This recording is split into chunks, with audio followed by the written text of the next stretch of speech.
हर हर महादेव। तो भक्तों, हम आपको सुनाते हैं गुरुवार व्रत की कथा और पूजा विधि और आरती। तो चलिए हम सुनते हैं। गुरुवार का दिन भगवान विष्णु को समर्पित है। कहते हैं कि जो व्यक्ति हर गुरुवार भगवान की विष्णु की पूजा करता है और गुरुवार की कथा कहता सुनता है, गुरु गुरु भगवान की और भगवान विष्णु की कृपा से उनकी सभी परेशानियां दूर हो जाती हैं। प्राचीन समय की बात है कि भारतवर्ष में एक राजा राज्य करता था। वह बड़ा प्रतापी व दान देने वाला था। वह नित्य गरीबों और ब्राह्मणों की सेवा की सहायता करता। वह प्रतिदिन मंदिर भगवान दर्शन करने को जाया करता था। लेकिन यह सब बातें उसकी रानी को अच्छी नहीं लगती थी। वह ना तो पूजन करती और ना ही एक दान का उसका मन करता दान देने को। एक दिन राजा शिकार खेलने वन को गया हुआ था, तो रानी और दासी महल में अकेली थी। उसी समय गुरुदेव साधु का वेश धारण करके राजा के महल में भिक्षा के लिए गए। भिक्षा मांगी तो रानी ने भिक्षा देने से मना कर दिया। रानी ने कहा कि हे साधु महाराज, मैं तो इस दान पुण्य से तंग आ गई हूँ। इस कार्य के लिए तो मेरे पतिदेव ही बहुत हैं। अब आप ऐसी कृपा करें कि सारा धन नष्ट हो जाए तथा मैं आराम से रह सकूं। साधु ने कहा कि देवी, तुम तो बड़ी अभागी हो। धन और संतान से कौन दुखी होता है? इसकी तो सभी कामना करते हैं। पापनी भी पुत्र और धन की इच्छा करता है। अगर तुम्हारे पास अधिक धन है तो भूखे मनुष्यों को भोजन करवाओ, प्याऊ लगवाओ, ब्राह्मणों को दान दो, कुआं, तालाब, बावली, बाग बगीचे आदि का निर्माण करवाओ, मंगट पाठशाला धर्मशाला बनवाओ, दान दो, निर्धनों की कुंवारी कन्याओं का विवाह करवाओ, साथ ही यज्ञ आदि कर्म करो। अपने धन को शुभ कार्यों में खर्च करो। नाम परलोक में सार्थक होगा एवं स्वर्ग की प्राप्ति होगी। लेकिन रानी पर उपदेश का कोई प्रभाव न पड़ा। वह बोली, महाराज, मुझे तो ऐसे धन की आवश्यकता नहीं है जिसे मैं अन्य लोगों में दान दूं, जिसको रखने और संभालने में ही मेरा सारा समय नष्ट हो जाए। अब आप ऐसी कृपा करें कि सारा धन नष्ट हो जाए तथा मैं आराम से रह सकूं। साधु ने उत्तर दिया कि यदि तुम्हारी ऐसी इच्छा है तो जैसा मैं तुम्हें बताता हूँ तुम वैसा ही करना। गुरुवार के दिन घर को गोबर से लिपना, अपने केसों को पीली मिट्टी से धोना। राजा से कहना कि गुरुवार को हजामत बनवाएं। भोजन में मांस, मदिरा, प्याज खाना और कपड़ा धोबी के यहाँ धुलने को देना। ऐसा करने से 7 गुरुवार करने से तुम्हारा सारा धन नष्ट हो जाएगा। इतना कहकर वहाँ से साधु अंतर ध्यान हो गए। इसके बाद रानी ने वही किया जो साधु ने बताया था। 3 गुरुवार ही बीते थे कि उसका समस्त धन संपत्ति नष्ट हो गया और भोजन के लिए राजा रानी तरसने लगे। तब एक दिन राजा ने रानी से कहा कि तुम यहाँ पर हो, मैं दूसरे देश को चाकरी के लिए चला जाऊँ, क्योंकि यहाँ पर मुझे सभी मनुष्य जानते हैं, इसलिए कोई कार्य नहीं कर सकता। देश की चोरी परदेश की भीख बराबर। ऐसा कहकर राजा परदेश चला गया। वहाँ जंगल में जाता, लकड़ी काट कर लाता और शहर में बेचता। इसी तरह जीवन व्यतीत करने लगा। इधर राजा के बिना रानी और दासी दुखी रहने लगी। किसी दिन भोजन मिलता और किसी दिन जल पीकर ही रह जाती। एक समय जब रानी और दासी को 7 दिन बिना भोजन के रहना पड़ा, तो रानी ने दासी से कहा कि दासी, पास ही नगर में मेरी बहन रहती है, वह बड़ी धनवान है, तो उसके पास जा और उससे 5 सेर भेजर मांग ला, ताकि कुछ समय के लिए थोड़ा बहुत गुजर बसर हो जाएगी। रानी की बहन के पास रानी दासी की बहन के पास गई। उस दिन गुरुवार का दिन था। रानी की बहन उस समय गुरु भगवान की कथा सुन रही थी। दासी ने रानी की बहन को अपनी रानी का संदेश दिया, लेकिन रानी की बहन ने कोई उत्तर नहीं दिया। जब दासी को रानी की बहन से कोई उत्तर नहीं मिला तो बहुत दुखी हुई और उसे क्रोध भी आया। दासी ने वापस आकर रानी को सारी बात बता दी। तो सुनकर रानी ने कहा कि हे दासी, इसमें उसका कोई दोष नहीं है। जब बुरे दिन आते हैं तब कोई सहारा नहीं देता है। अच्छे बुरे का पता विपत्ति में ही लगता है। जो ईश्वर की इच्छा होगी वही होगा। यह सब हमारे भाग्य का दोष है। यह सब कहकर रानी अपने भाग्य को कोसा। उधर रानी की बहन ने सोचा कि मेरी बहन की दासी आई थी, लेकिन मैं उससे नहीं बोली, इससे वह बहुत दुखी हुई होगी। कथा सुनकर भोजन समाप्त करके वह अपनी बहन के घर आई और कहने लगी, हे बहन, मैं गुरुवार का व्रत कर रही थी। तुम्हारी दासी गई थी, लेकिन जब तक कथा होती है तब तक ना उठते हैं ना बोलते हैं, इसलिए मैं ना बोली। कहो दासी, क्यों गई थी? रानी बोली, बहन, हमारे घर अनाज नहीं था। ऐसा कहते कहते रानी की आंखें भर आई। उसने रानी से यूँ समेत 7 दिन तक भूखा रहने की बात भी अपनी बहन को बता दी। इसलिए मैंने दासी को तुम्हारे पास 5 सेर भेजल लेने के लिए भेजा था। रानी की बहन बोली, बहन देखो, गुरुदेव सभी की मनोकामना पूर्ण करते हैं। देखो, शायद तुम्हारे घर में अनाज रखा हो। पहले तो रानी को विश्वास नहीं हुआ, परंतु बहन के आग्रह पर उसने दासी को अंदर भेजा। दासी घर के अंदर गई तो वहाँ पर उसे एक बड़ा बेझर का मिला। उसे बड़ी हैरानी हुई। उसने बाहर आकर रानी को बताया कि जब दासी रानी से कहने लगी, हे रानी, जब हमको भोजन नहीं मिलता तो हम रोज ही व्रत करते हैं, इसलिए क्यों ना इससे व्रत और कथा विधि पूछ ली जाए, हम भी व्रत किया करें। दासी के कहने पर रानी ने अपनी बहन से गुरुवार के बारे में पूछा। बहन ने बताया कि गुरुवार के व्रत में चने की दाल, गुड़ और मुनक्का से विष्णु भगवान के केले की वृक्ष की जड़ में पूजन करें तथा दीपक जलावें और कथा सुने। इस दिन एक ही समय भोजन करें। भोजन में पीले खास पदार्थ का सेवन करें। इससे गुरु भगवान प्रसन्न होते हैं, अन्न पुत्र धन का वरदान देते हैं, साथ ही सभी मनोकामनाएं पूर्ण करते हैं। व्रत पूजन की विधि बताकर रानी की बहन अपने घर लौट आई। रानी और दासी दोनों ने निश्चय किया कि गुरुवार के देव भगवान की पूजा जरूर करेंगे। 7 रोज बाद जब गुरुवार आया तो उन्होंने व्रत रखा। गुड़साल में जाकर चना गुड़ बीन लाई तथा उसकी दाल से केले की जड़ में विष्णु भगवान का पूजन किया। अब पीला भोजन कहाँ से आए? दोनों बड़ी दुखी हुई, परंतु उन्होंने व्रत रखा, इसलिए विष्णु भगवान प्रसन्न हुए। एक साधारण व्यक्ति के रूप में 2 थालों में पीला भोजन लेकर आए और दासी को देखकर बोले कि हे दासी, यह भोजन तुम्हारे और तुम्हारे रानी के लिए है, इसे तुम दोनों ग्रहण करना। दासी भोजन पाकर बहुत प्रसन्न हुई।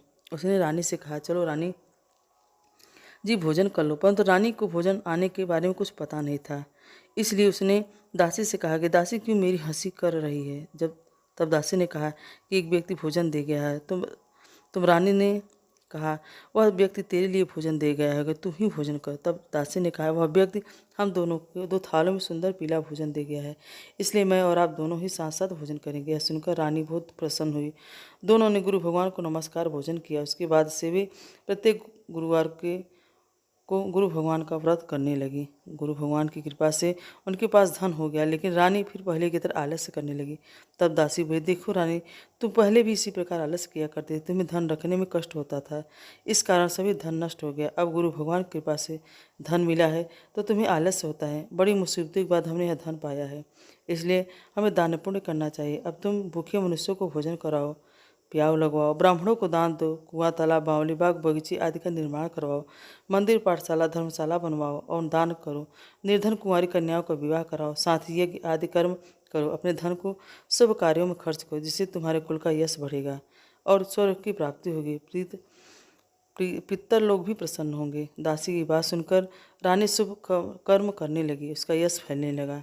एक दिन रानी और दासी आपस में विचार करने लगी कि न जाने राजा किस देश में होंगे और किस दशा में होंगे, उनकी कोई खोज खबर नहीं नहीं भी है। उन्होंने श्रद्धापूर्वक गुरु भगवान से प्रार्थना की कि राजा जहाँ भी हो शीघ्र वापस आ जाएं। उस रात्रि गुरुदेव ने राजा को स्वप्न में कहा कि हे रानी, उठ, तेरी रानी तुझको याद करती है, अपने देश को लौट जा। राजा प्रातःकाल उठा और जंगल से लकड़ी काटने के लिए जंगल की ओर चल पड़ा। जंगल से गुजरते हुए विचार करने लगा कि रानी की गलती से उसे कितने दुख भोगने को पड़े। राजपाट छोड़ के जंगल में आकर रहना पड़ा। जंगल की लकड़ी काटकर शहर में बेचना गुजारा करना पड़ा। अपनी दशा को याद करके व्याकुल होने लगा। उसी समय राजा के साथ सादे वेश में आकर बोले कि गुरुदेव, लगा है तुम इस सुनसान जंगल में किस चिंता में बैठे हो, मुझे बतलाओ। राजा के नेत्रों में जल भर आया। साधु को राजा ने अपनी संपूर्ण कहानी सुना दी। महात्मा तो दयालु होते ही हैं। वे राजा से बोले, हे राजा, तुम्हारी पत्नी ने गुरुदेव के प्रति अपराध किया था, जिसके कारण तुम्हारी यह दशा हुई। अब तुम चिंता मत करो, भगवान तुम्हें पहले से भी अधिक धन देंगे। तुम्हारी पत्नी ने गुरुदेव का व्रत करना शुरू कर दिया, तुम्हें भी चाहिए कि तुम गुरुदेव का व्रत करो। चने की दाल, गुड़, मुनक्का से विष्णु भगवान के केले का पूजन करो, दीपक जलाकर कथा सुनो। उस दिन एक ही समय भोजन करना, लेकिन भोजन में पीले खास पदार्थ का सेवन जरूर करना। भगवान तुम्हारी सब मनोकामना पूर्ण करेंगे। साधु की बात सुनकर राजा बोले, हे प्रभु, लकड़ी बेचकर तो इतना पैसा नहीं मिलता जिससे भोजन के उपरांत कुछ बचा सकूं। मैंने रात्रि में अपनी रानी को व्याकुल देखा। मेरे पास कोई साधन नहीं जिससे उसका समाचार जान सकूं। फिर मैं कौन सी कहानी कहूँ, यह भी मुझको मालूम नहीं है। साधु ने कहा, हे राजा, मन में भगवान के पूजन को व्रत का निश्चय करो, वे स्वयं ही तुम्हारे लिए कोई न कोई राह बना देंगे। गुरु भगवान के दिन तुम रोजाना की तरह लकड़ियाँ लेकर शहर में जाना। तुम्हें रोज से दुगना धन मिलेगा, जिसे तुम भलीभांति भोजन कर लोगे तथा गुरुदेव की पूजा का सामान भी आ जाएगा। समय व्यतीत होने लगा। फिर वह गुरुवार का दिन आया। लकड़हारा जंगल से लकड़ी काटकर किसी शहर में बेचने गया। उस दिन उसे अधिक धन मिला। राजा ने चना गुड़ आदि लाकर गुरुवार का व्रत किया। उस दिन से उसके सभी क्लेश दूर हो गए। परंतु जब दोबारा गुरुवार का दिन आया तो वह राजा गुरुवार का व्रत करना भूल गया। इस कारण बस भगवान नारायण भगवान नाराज हो गए। उस दिन उसके नगर के राजा ने एक विशाल यज्ञ का आयोजन किया था। शहर में घोषणा करा दी, कोई भी मनुष्य अपने घर में चूल्हा न जलावे, सबको भोजन हमारे यहाँ होगा। ऐसा सुनकर लकड़हारा भी वहाँ खाने गया, लेकिन लकड़हारा कुछ देर से नहीं पहुंचा। थोड़ी ही देर हो गई थी। राजा उसे भोजन करा रहा था। इतने में रानी की नज़र पास में खूंटी पर टंगे हुए हार पर पड़ी। उस पर हार नहीं था। उसने लकड़हारे को चोर समझकर राजा से कहा कि इसने मेरा हार चोरी कर लिया है। तब राजा ने उसी समय सिपाहियों को बुलाकर उसको कारागार में डलवा दिया। जब लकड़हारा कारागार में पड़ गया और बहुत दुखी होकर विचार करने लगा कि न जाने कौन से पूर्वजन्म के कर्मों से मुझे यह दुख प्राप्त है, तब उसी साधु को ध्यान करके उसे जंगल जो मिला था, तब विष्णु भगवान उसके पीड़ा को देखकर उसके सामने प्रकट हुए और बोले कि तुमने गुरुवार का व्रत नहीं किया था, कथा कहना भूल गया था, इसलिए भगवान नाराज हो गए हैं। कारण तुझे दुख प्राप्त हुआ है। अब चिंता मत कर, अगले गुरुवार के दिन तुझे कारागार के सामने पैसे पड़े मिलेंगे। उन पैसे से गुरुदेव भगवान की पूजा करना, कथा कहना, जिससे तेरे सब दुख दूर हो जाएंगे। अगले गुरुवार को राजा को संत के कहे अनुसार ही पर पैसे पड़े हुए मिले। उसने उसे गुरुवार के व्रत, कथा एवं पूजा विधि विधान से किया, जिससे गुरुदेव भगवान प्रसन्न हुए और राजा के स्वप्न जाकर कहें कि हे राजन, जिस आदमी को तुमने कारागार में बंद कर दिया है वह निर्दोष है। रानी का हार उसी खूंटी पर है। जब राजा सुबह उठा तो उसने रानी का हार खूंटी पर ही पाया।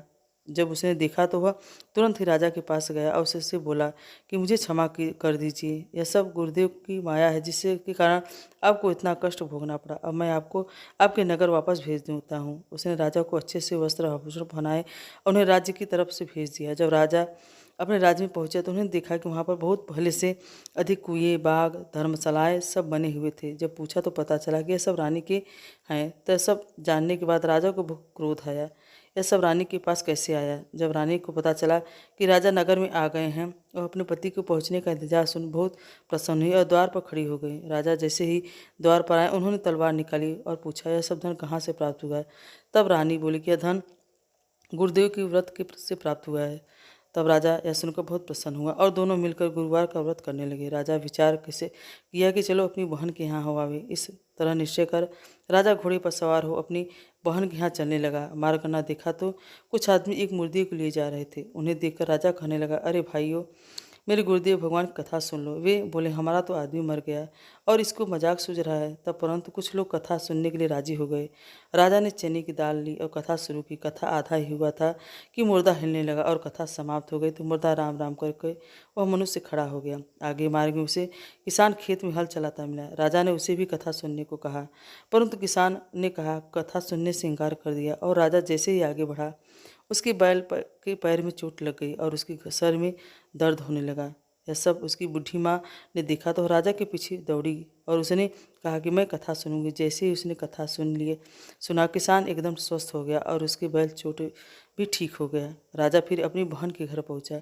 जब वहां पहुंचा और सुबह उठकर देखा तो वहाँ सब पहले भोजन करते हैं, बाद में अन्य काम करते हैं। राजा बोला कि यहाँ कोई ऐसा व्यक्ति है जिसने भोजन न किया हो तो मेरी उसे कथा सुनाऊंगा। तब बहन बोली कि रुकिए, यहाँ तो अभी कोई नहीं है, मैं आज से पड़ोस में देखती हूँ। पड़ोस में एक किसान का पुत्र था जो बहुत दिनों से बीमार बुखार से ग्रसित था। उसने बहुत दिनों से खाना नहीं खाया था। तब राजा उसके पास गया और उसने उसे कथा सुनाई। गुरुदेव की कथा सुनते ही उसका बुखार ठीक हो गया। फिर राजा ने भोजन किया। जब राजा घर जाने लगा तो वह बहन से बोला कि बहन तुम भी चलो। तब बहन की सास ने बोला, तुम्हारी बहन तो जाएगी पर पोता नहीं जाएगा। तब राजा कहता है कि जब बहन जाए बच्चे नहीं जाएंगे तो तुम ही चलकर क्या करोगी? राजा वहाँ से दुखी मन हो लौट आया। जब वह घर पहुँचा तो रानी ने पूछा कि आप दुखी क्यों हैं?